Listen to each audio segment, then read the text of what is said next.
Hey everybody, and welcome to episode 2 of the Gun of the Month. In this series, we take a gun that we think's cool and that we've never tried, or a gun that you've chosen for us, bring it to the range, test it out, and let you know what we think. First, let's take a minute to thank our sponsor, 11 Seasons Outdoors. Caleb, what does 11 Seasons do?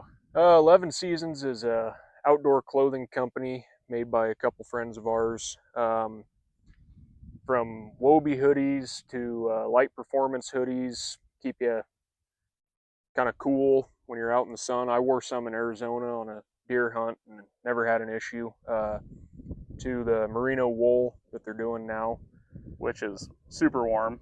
Yeah, so kind of an outdoor company for not only hunting but ranch work, just being outdoors in general. So you should check them out. And black leather gloves are coming in soon, is what Mace from 11 Seasons told us. So we're pretty excited about that. It sounds like pretty soon. So you'll probably see a little difference in our outfits before too long here. So this month's gun is the Century Arms VSKA. It is an American-made version of the AK-47. So we'll hand it over to Caleb, and he will tell us a little bit more about it. So basically, not much of a variant, really, from your standard AK. Got MOE on the front, and the stock is the same. Something kind of neat about this is that's actually that's where you put your scope. I don't know what you'd want to call it necessarily. The scope mount? Yeah, like a mount. That's kind of similar, kind of an older way to mount scopes. Which there's no hardware actually to put scope rings on the top of this, just like any AK-47. You just have that dust cover. So yeah, you'd have to get a different dust cover, and they're not always compatible with the gun you have, so it's good to do some research into that. But that one pretty much is always standard. You just find the correct mounts for this rifle. So yeah, it's pretty neat, really. There's a couple kind of Americanized parts to it. You don't have that slanted front here on your gas block. This is more of an AR, just straight.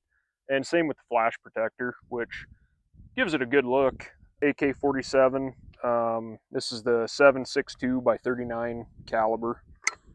Oh, that's not loaded, but it is 8 pounds, 16.5-inch barrel, and 32.25 overall length. And one thing I'd kind of like to mention, it is threaded, but it is threaded. It's 1 millimeter by 14, and it's left-hand threads. If you don't know how left-hand threads work, talk to your propane guy. He'll fill you in. Also, just because it is a 7.62 does not mean that it is .308 caliber. These are actually .312. So don't just throw a 30 caliber can on it. Or if you do, check with them and make sure that that opening is big enough that you're not going to strike and wreck anything. So this is the SKS. A lot of people get the AK-47 and the SKS mixed up. There's not a whole lot of difference. They're fairly the same as far as operating. They even look pretty similar. SKS, a little longer barrel. A big one is the safety. Here's the safety on the SKS, and there's your safety on the AK. Also magazines. That one is detachable. You saw me take it off earlier. This one is not, except for that time, which means I got to tear this whole thing apart to put it back in. Damn, that was a poor choice.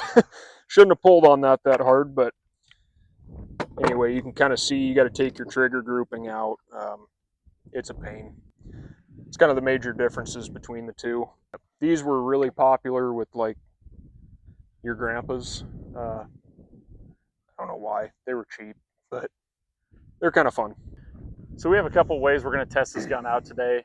First, we're going to go to 100 meters and just do a 3-round grouping, just to show you what they do, what open sights do, and the 7.62 by 39 in general, not being a precision round, but definitely something that you can go down range with. Then after that, we're going to do rapid fire. Obviously, you see a lot of AR platform guns are failing when they get hot, so we'll see how this one does. If you've ever read any book or seen any movie, we're guessing it's going to perform fine hot, considering the groups that have been using these throughout history. It's been around since 1947, and it's still used by militaries and militants today. So largely the same design. I mean, obviously this one's different, but yeah, the gas system, yep. Really the similar. internal guts are pretty much the same on all of them since then, as far as I can tell from the research I've done. So if you've ever tried to shoot iron sights at any distance, especially black iron sights at a black target, you'll know acquisition's pretty tough. So we're going to go ahead and just paint this zone green so we can see it from far away, make this grouping a little bit easier. So we're here at 100 meters right now, which is 109 yards. These sights, if you want to come in closer, quick, Caleb, and kind of get in on these, they You don't want that up. That's how Quigley would shoot it. I don't know who that is. Quigley Down Under. No, we're going to do it like this for the video. So you have the sights go from S, which is start, through 8. And the S is for 300 meters. And of course, you can go up to 1, 2, all the way up to 800 meters. Which, Caleb, what does the 7.62 by 39 go subsonic at? I think it's like 525. So they go all the way up to 800 meters, but I mean, I don't know how effective you'd ever be at that range. All right, so we are set up here at 100 meters, and we have a camera set up and ready to go. So we'll have Caleb just stay down there and let us know where we're hitting.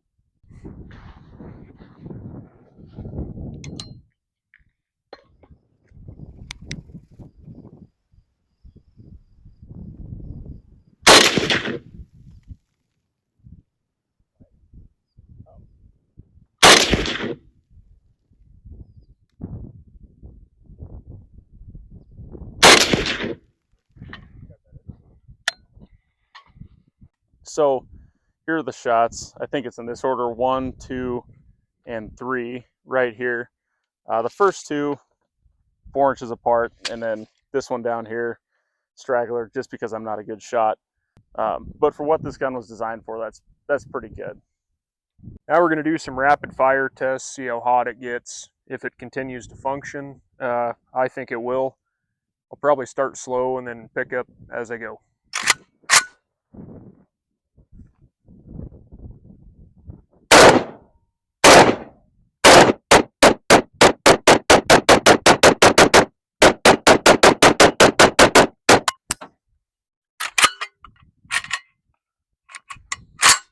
We good? Good. All right, so right now we got the temp gun, because we're men of science. Okay, shit, the magwell's at 75 degrees. The barrel here, we're at 228 degrees. All right, second mag, see how hot it gets. A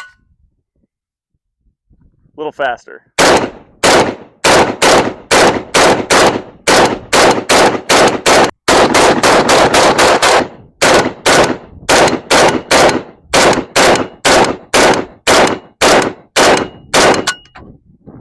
Empty. Okay, what are we looking at now? We are at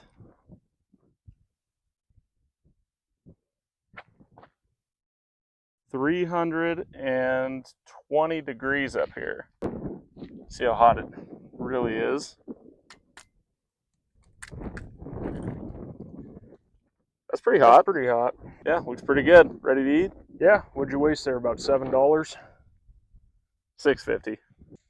So another thing to point out with this as well is just the distance that this brass is going. It's going really far over there. So we're gonna measure it. We are at our egg, which is 26 feet, and and beyond to about 30 feet. So this is fine, but overpressure can be hard on a gun. So you might need to get an adjustable piston for this, just to kind of let some of the pressure down, because that definitely could be an issue over time with the gun wearing on itself. So we've gone through the Century Arms VSKA, tested it out. Obviously you saw the grouping we did. Not great, that's on me. Rapid fire, performed well. What are your thoughts, Caleb? It worked like an AK should. I mean, 80, functioned. I don't know. Everything was on that target, so Yeah. it's not necessarily a big target, but it's not necessarily a small target either. So, well, I don't think 80 years of communists can be wrong. yeah, probably not. I mean, you're not going to buy this probably to hunt with, and especially not for precision shooting. But No. pretty fun. It's a fun shooting gun. Yeah, I think this is something you take. I mean, in agriculture, you know, you take it with you on the ranch. Throw it in a tractor or something, and Yeah. shoot a coyote, whatever. Overall, pretty fun gun, really. For Yeah. It's Well, kind of a neat something to go shoot with friends and just own, I guess, really. So that takes care of Gun of the Month, episode number 2.